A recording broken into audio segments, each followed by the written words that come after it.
Υπέροχα μου πλάσματα, καλή σας μέρα. Είμαι η Εύα και σας καλωσορίζω όλους στο κανάλι μου Love Healing Tarot. Και σας ευχαριστώ πάρα πολύ που είστε κοντά μου, με παρακολουθείτε και με στηρίζετε ο καθένας σας με το δικό του τρόπο. Να είστε πάντα καλά και να θυμάστε, αν σας αρέσει το βίντεο, να πατάτε like. Πάμε να κάνουμε το θέμα μας, ό,τι πιο όμορφο θα ακούσει σήμερα και θα σας το πω εγώ, γιατί πάντα εγώ σας το λέω. Πάμε να επιλέξετε ροζ χαλαζία, πράσινο φθορίτη, πορτοκαλί ασβεστίτη.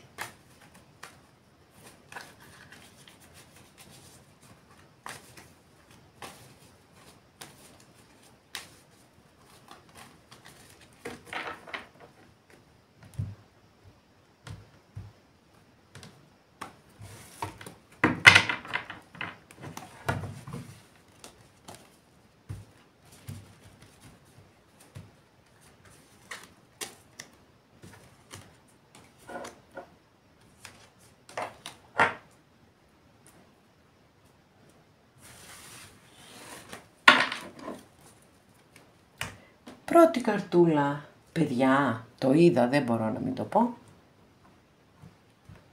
Εχτες, αν θυμάμαι καλά, και νομίζω ότι θυμάμαι πάρα πολύ καλά, την ώρα που ανακάτευα τις κάρτες για να κάνω το «έχεις ένα πολύ σημαντικό μήνυμα», πετάχτηκε ο τρελός. Και όπως πήγα να κουμπίσω τις κάρτες, είδα στην κάρτα βάσης τον τρελό. Παιδιά, κάποιοι δεν το γλιτώνουμε το καινούριο ξεκίνημα με τίποτα και αυτό μου δίνει απίστευτη χαρά, γιατί όπως το είπα και χτες, κάθε καινούριο ξεκίνημα στη ζωή μας είναι μία ευλογία, πραγματικά. Και εδώ πάλι επίσης σε αυτή την ταρό δεν απεικονίζεται όπως την κλασική ταρό στην άκρη του γκρεμού, κάτω είναι, έχει κατέβει από τον γκρεμό. Και αυτό είναι πάρα πολύ σημαντικό μήνυμα, γιατί αφαιρεί την έννοια του ρίσκου που έχει ο τρελός στην κλασική ταρό. Άρα ακολουθούμε το δρόμο που μας δείχνει η καρδιά μας και κάνουμε το καινούριο ξεκίνημα που παρουσιάζεται στο δρόμο μας. Πάρα πολύ ωραία. Για να περάσουμε τώρα εδώ. Πρώτη καρτούλα. Λοιπόν, παιδιά, εδώ έχουμε αυτόν τον υπότη, εγώ τον λέω αναμπομπούλα. Λοιπόν, αστρολογική αντιστοιχεία είναι με το ζώδιο των διδύμων. Τα σπαθιά πάντοτε έχουν να κάνουν με το μυαλό, με τη λογική, με τη δικαιοσύνη, με τα ξεκαθαρίσματα. Εδώ όμως έχουμε μία κάρτα που έχει πολύ έντονη ενέργεια και πολύ δυνατή ενέργεια και ως κατάσταση μπορεί να δημιουργήσει και πολύ έντονο στρες. Από την άλλη μπορεί να σας έχει γίνει μία αδικία ή εσείς να έχετε κάνει μία αδικία και τώρα το σκέφτεστε πάρα πολύ έντονα πώς θα μπορέσετε να αποκαταστήσετε έτσι τη δικαιοσύνη, να μπορέσετε να το φτιάξετε αυτό. Και αυτή είναι μια υπέροχη σκέψη, έτσι, είναι κάτι καταπληκτικό να συνειδητοποιούμε ότι κάπου κάναμε λάθος και να προσπαθούμε να το διορθώσουμε. Για μένα αυτό είναι καταπληκτικό. Λοιπόν, βεβαίως μιλά για ταξίδια, κυρίως αεροπορικά, οπότε μια χαρά είναι και αυτό και σας το εύχομαι να κάνετε πολλά ταξίδια και υπέροχα ταξίδια και όπως τα έχετε ονειρευτεί. Και αν κάποιος από εσάς, κάποια από εσάς αντιμετωπίσει μία έκτακτη κατάσταση, κάτι που δεν το περιμένατε, να ξέρετε ότι η επιτυχία σας θα κριθεί στο να πάρετε γρήγορες αποφάσεις και υπό το πρίσμα της λογικής. Τα σπαθιά είναι ψυχρά, αφήνουν το συναίσθημα στην άκρη και όλα τα επεξεργάζονται μέσα από τη λογική. Και μέσα από την λογική φτάνουν και στην αλήθεια. Οπότε, εδώ έχει πάρα πολλές διαφορετικές ερμηνείες η κάρτα και προσπάθησα έτσι να σας πω λίγο τις πιο σημαντικές, ας το πούμε και έτσι. Νομίζω δεν έχω κάνει αναφορά σε αν είναι πρόσωπο, γιατί μια φιγούρα στην ταρό μπορεί να είναι πρόσωπο ή κατάσταση, μπορεί να δηλώνει. Μπορεί να γνωρίσετε έτσι, κάποιον άνθρωπο, ο οποίος να έχει αυτά τα χαρακτηριστικά, δηλαδή πολύ έξυπνος ή έξυπνη για τους κυρίους της παρέας. Εδώ έχουμε πολύ υψηλό βαθμό ευφυΐας, που αρέσκεται να μπαίνει σε ανταγωνισμούς με την έννοια των λεκτικών αντιπαραθέσεων, γιατί ακριβώς είναι πολύ σίγουρος ή σίγουροι για τον εαυτό τους ότι μπορούν να ανταπεξέλθουν σε αυτό το παιχνίδι. Ένα από τα χαρακτηριστικά τους γενικά είναι ευφυείς άνθρωποι και αυτό θέλει την προσοχή του. Εγώ λέω καλύτερα να πάτε ταξίδι. Πώς σας φαίνεται η ιδέα? Το πιο καλό νομίζω είναι αυτό απ' όλα. Δεύτερη καρτούλα, για να δούμε. Wow! Τι γίνεται σήμερα με τις φιγούρες, τα παιδιά? Οκ.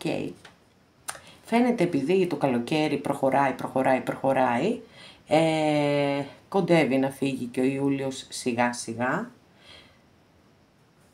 Έχετε πάει διακοπές, βρίσκεστε με κόσμο. Μπορεί να σημαίνει και αυτό. Και σήμερα ανοίγουμε φιγούρες. Λοιπόν, Βασίλισσα Μπαστούνη. Αστρολογική αντιστοιχεία με το ζώδιο του Κρυού. Πολύ δυναμική παρουσία. Θερμή. Οραματίστρια. Ερωτική. Πολύ ερωτική. Εκπέμπει μία εξαιρετική άβρα. Στο πέρασμά της θα γυρίσουν όλοι να την κοιτάξουν, ανεξαρτήτου εμφάνισης, γιατί αυτό εκπέμπει. Έχει κάτι που σε μαγνητίζει και σε τραβάει κοντά της.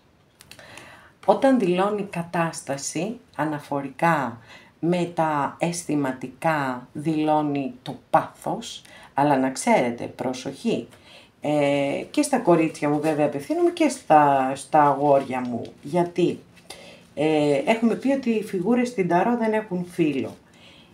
Να ξέρετε όμως ότι τα μπαστούνια θέλουν να διατηρούν την αυτονομία τους. Δεν εγκλωβίζονται μέσα σε σχέσεις. Γιατί θέλουν χρόνο να κάνουν πράγματα μόνοι τους. Τις δραστηριότητές τους. Οτιδήποτε. Θέλουν το χώρο τους και το χρόνο τους. Και την ανεξαρτησία τους την ενσωματώνουν σε κάθε είδους σχέση. Αυτό είναι κάτι που πρέπει να το έχετε υπόψη σας για τα αισθηματικά. Τώρα, από εκεί και πέρα, και εσείς βεβαίως μπορεί να είστε εδώ, αλλημονώ και είστε πάρα πολύ σούπερ, καταπληκτικά είστε, γιατί και στα επαγγελματικά είναι μια εξαιρετική κάρτα. Καταρχάς, ούτως ή άλλως δίνει ρυθμό, έτσι. Αν, ας πούμε, υπάρχει μια γενική παύση, η ζωή αρχίζει να τρέχει σε άλλους ρυθμούς. Και στα επαγγελματικά μπορεί να είναι επάξια να έχει και διευθυντική θέση. Γιατί είναι γεννημένη ηγέτης και μπορεί μια χαρά να διαχειριστεί όλο αυτό. Άρα, μπορεί και προαγωγή να σημαίνει, μπορεί να σημαίνει τα πάντα, έτσι, θετικά είπαμε, και για τα αισθηματικά και για τα επαγγελματικά, αλλά φυσικά μπορεί να είστε εσείς εδώ και είστε τέλεια, δηλαδή δεν νομίζω ότι χρειάζεται κάτι παραπάνω, τα έχετε όλα. Τρίτη καρτούλα. Οκ, λοιπόν, φιγούρα έχουμε πάλι, έστω και με μεγάλη αρκάνα, μία από τις πολύ αγαπημένες μου κάρτες, που είναι ο Ερημίτης, αστρολογική αντιστοιχεία με το ζώδιο της Παρθένου. Από εκεί και πέρα ο Ερημίτης είναι ένας από τους δύο δασκάλους που έχουμε στην ταρό. Ο άλλος είναι ο αρχιερέας. Εδώ όμως ο Ερημίτης στην απομόνωση αναζητά την αλήθεια. Είναι αυτό το εσωτερικό ταξίδι που καλούμαστε να κάνουμε πολλές φορές στη ζωή μας όταν έχουμε βιώσει μία πολύ μεγάλη δυσκολία. Εκεί πραγματικά ό,τι καλύτερο μπορούμε να κάνουμε είναι να στραφούμε προς τα μέσα μας. Γιατί με αυτήν τη διαδικασία διαπιστώνουμε τη δύναμή μας. Και αυτό είναι κάτι καταπληκτικό. Και όχι μόνο. Γιατί είναι η κάρτα που μας οδηγεί στη σοφία. Γιατί η σοφία δεν μεταβιβάζεται ούτε διδάσκεται. Βεβαίως μπορείτε να συναντήσετε έναν οδηγό, εντός εισαγωγικών, στη ζωή σας, που θα σας δείξει το δρόμο, θα σας δώσει κατεύθυνση. Τη δουλειά όλη θα πρέπει να την κάνετε εσείς, γιατί η σοφία έρχεται την κατάλληλη στιγμή για τον καθέναν από εμάς. Και για τον καθέναν από εμάς είναι πολύ πολύ διαφορετική.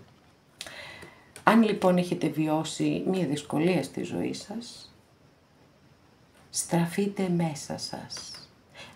Αν νιώθετε ότι είστε πληγωμένες, ότι είστε προδομένες, στραφείτε μέσα σας.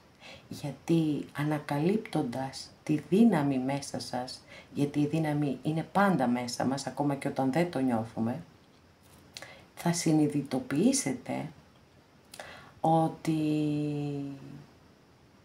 δεν αξίζει να ασχολείστε με ανθρώπους ή με καταστάσεις που δεν είναι άξιοι της προσοχής σας. Έτσι, λοιπόν, γιατί όταν κοιτάμε μέσα μας και κάνουμε μια ανασκόπηση της ζωής μας, πραγματικά εκεί τα βάζουμε σε μια διαφορετική σειρά όλα. Και μπορεί να διαπιστώσετε ότι η κατάσταση για την οποία στεναχωρηθήκατε ή το πρόσωπο για το οποίο στεναχωρηθήκατε και απογοητευτήκατε δεν αξίζουν τελικά να ασχολείστε μαζί τους, γιατί η ενέργεια σας είναι πολύτιμη και καλύτερα να τη χρησιμοποιείτε για σας, για την προσωπική σας ανάπτυξη. Αγαπημένες και αγαπημένοι, εδώ ολοκληρώσαμε και αυτό μας το άνοιγμα. Σας ευχαριστώ πάρα πολύ που είστε κοντά μου και με παρακολουθείτε. Μέχρι την επόμενη φορά να είστε όλοι καλά. Σας φιλώ γλυκά.